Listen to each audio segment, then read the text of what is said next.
Hello to anyone who is listening right now. This is Blissful Boredom, and my name is Esther, so welcome to the podcast. In my last two episodes, I had talked about wanting to do an episode, or not one episode, but 2 episodes a day, and I just don't think that's going to be possible. Mainly because it's always so noisy in my house, and usually when I record an episode, it's late at night or somewhere during the nighttime, so doing 2 a day just doesn't seem like it's going to work out, so I apologize for that. But hopefully 10 to 15 minutes of me rambling once during the day will suffice. So let's get right into it. I had asked my friend Pet, my best friend. Hi Pet, hi again, how are you? Probably doing good, thanks for listening, as always. And my boyfriend Julian, so hi Julian. I asked them about topics they wanted me to talk about. And Pet said, well, she didn't really say anything. I asked her and she didn't really know. So I was thinking I'd talk a little bit about my music interests, what I used to listen to, and what I listen to now, and kind of compare, see how my tastes have evolved over the years. And Julian suggested I talk about positivity, which I think is really good for the time that we're in right now with this, this whole virus thing going on, the quarantine, the lockdown, the self-isolation. I think it'll be good to clear out negative energy and just give my viewpoints on how I try and keep myself in a positive headspace when times get especially tough.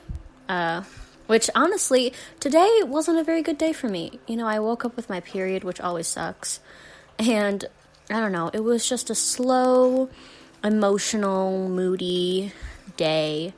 And I had a lot on my mind and I had a lot of things to do, and it just, you just have some days where you feel bleh, and you can't really do anything about it except just tough it out and look forward to the next day being better, So, before I get into things, I was thinking about my microphone, my mini microphone, using it.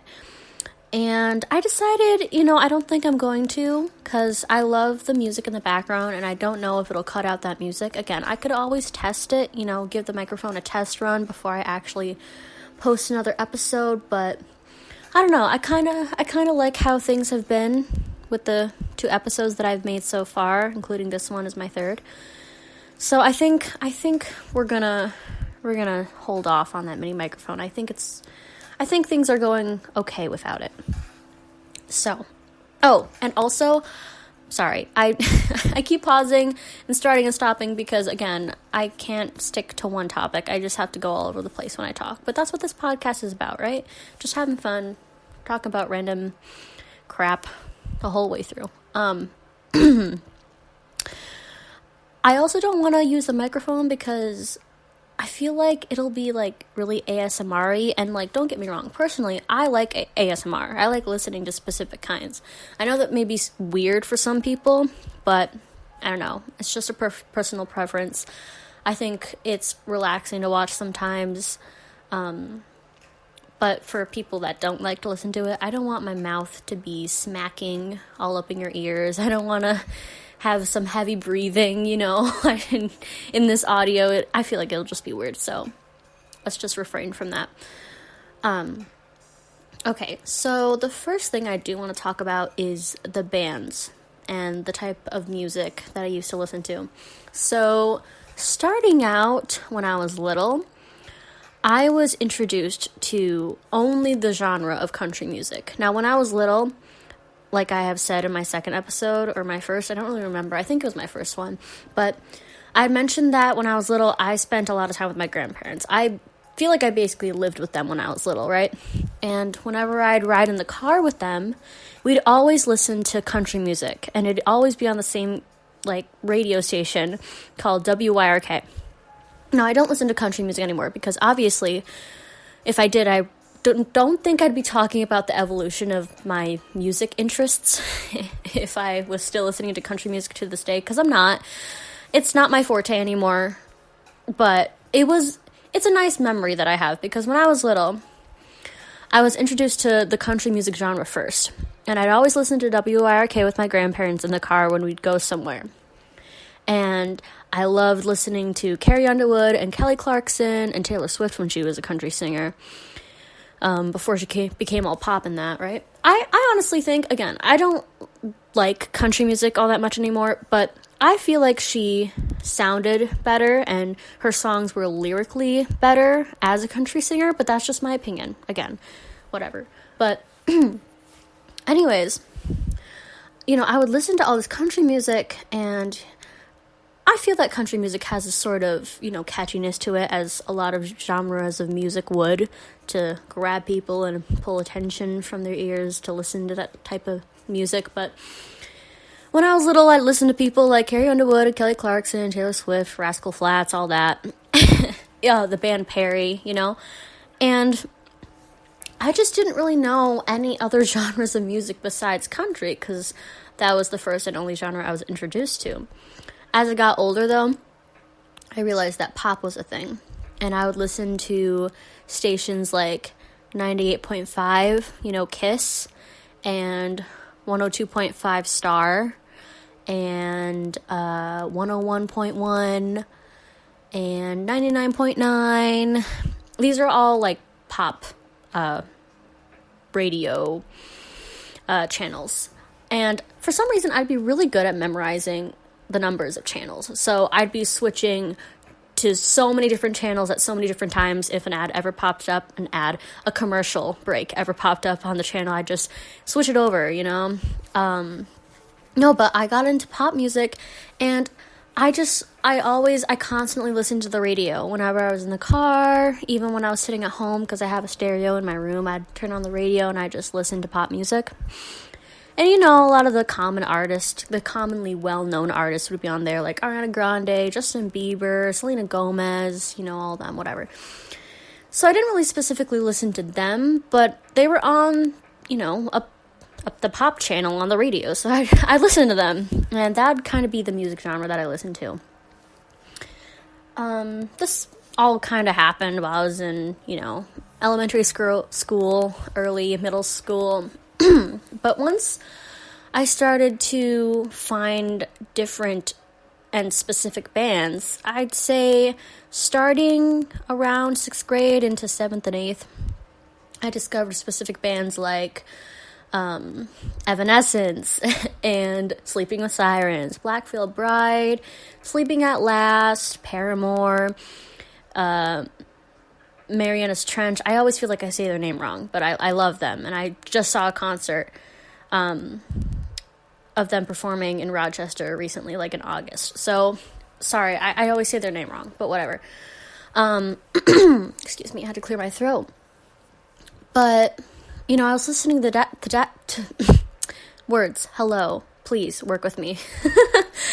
I swear, in these podcasts, I can never go through one without stuttering or stumbling over my words at least a couple times, so I apologize for that.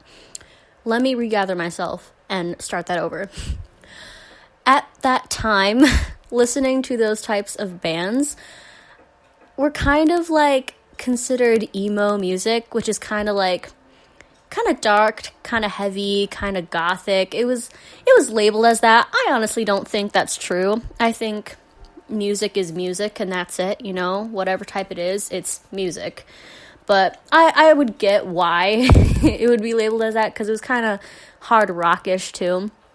I went through that phase of listening to those types of bands and music, and I'll often go back to them sometimes and listen through them again, because I honestly still love them to this day. A lot of their songs are great, and they're great to listen to. So I really appreciate that type of music, because it holds a special place in my heart. But I feel like I went through that whole emo phase musically than I did physically. Like I couldn't express what I was feeling in my middle school angst outwardly with clothes or hair or makeup or whatever, because one, I feel like being emo is so expensive. The types of things that they wear, it's like, it's very trendy and aesthetic, I know, but it's also so expensive. So I couldn't afford to wear stuff that I would have wanted to wear in middle school to express the phase that I was going through related to the music I was listening to. But yeah, that was a nice time in my life. It helped me through middle school, I think, and it gave me a peace of mind and ease as I was walking through the hallways listening to that type of music. I don't know what it did to me. It gave me a sense of calmness. But as I went into high school, I had discovered more and more about Panic at the Disco, as well as 21 Pilots, Sam Smith, a little bit of The Fray in there, a little bit of Michael Bublé, Birdie, Ingrid Michaelson. What else? There was a mixture of things, but my top ones were 21 Pilots, Panic at the Disco, Sam Smith, also Melanie Martinez. And I used to be obsessed with Ariana Grande too when I was little. Like when I first discovered pop, like I don't know why I didn't mention that. But no, I got so obsessed with Ariana Grande. I used to have all of her albums. I listened to all of her songs constantly, but, not anymore all that much. But no, I absolutely love 21 Pilots. They are my all-time favorite band right now. I listen to them 24/7 when I'm in the shower, when I'm laying in bed, when I'm doing homework, anything. Even sometimes when I'm working out. And I don't usually listen to music when I work out, because, I don't know, it kind of distracts me and I kind of just want to be in this mindset and just focus on working out. But sometimes I'll put them on, and like, I saw 2 concerts with them performing with my best friend Pet, so shout out to Pet again. Thank you so much. I love you. But those were like the best concerts of my life, and not only because of seeing one of my favorite bands, but seeing one of my favorite bands with my best friend. And I feel like that band holds so much of my life in it. Like, I know that sounds kind of cheesy and cliche, but there's so many memories that are attached with their music, and I feel like they don't really fit into one genre. They have their own style, and I really appreciate that. So right now I'm kind of into that sort of stuff, the alternative. I don't really know what to call them. I mean, like I said, I don't think they belong to a type of genre. But I do like to listen to lo-fi, as you guys are hearing in the background right now, because it is relaxing to me, as I've said before. But I really think it's interesting to see how music plays such a big role, or can play such a big role in your life, because throughout the years, sometimes it's hard to express yourself in words or in physicality or in your actions, but to just be able to sit back and listen to music that you can connect to personally with how you're feeling and what you're thinking about I think it's a wonderful thing. I think it's beautiful. And it's one of the reasons why I'm so passionate about music, why I've gotten myself into writing songs in the first place. And I just think it's great. I don't have a lot of time left, but I do still want to talk about positivity. So, maybe I think I'm just going to save that for the next episode I record, because I feel like just talking about the bands that I listened to throughout the years was pretty good. I know there wasn't a lot of quirkiness. I don't like the word quirkiness, by the way. I think it's gross. It's like one of the words, like moist, like, how everyone hates the word moist and it like makes them cringe. For some reason, quirky or like quirkiness makes me cringe. I don't know why. But I know that my episode today wasn't really as, I don't know, exciting or spontaneous as I felt like my other ones had sounded. It was kind of straightforward and static because I knew what I wanted to talk about. But yeah, next episode, positivity for sure. So yeah, I guess that's it. I hope you guys enjoyed, and I hope you have a wonderful night. Goodbye.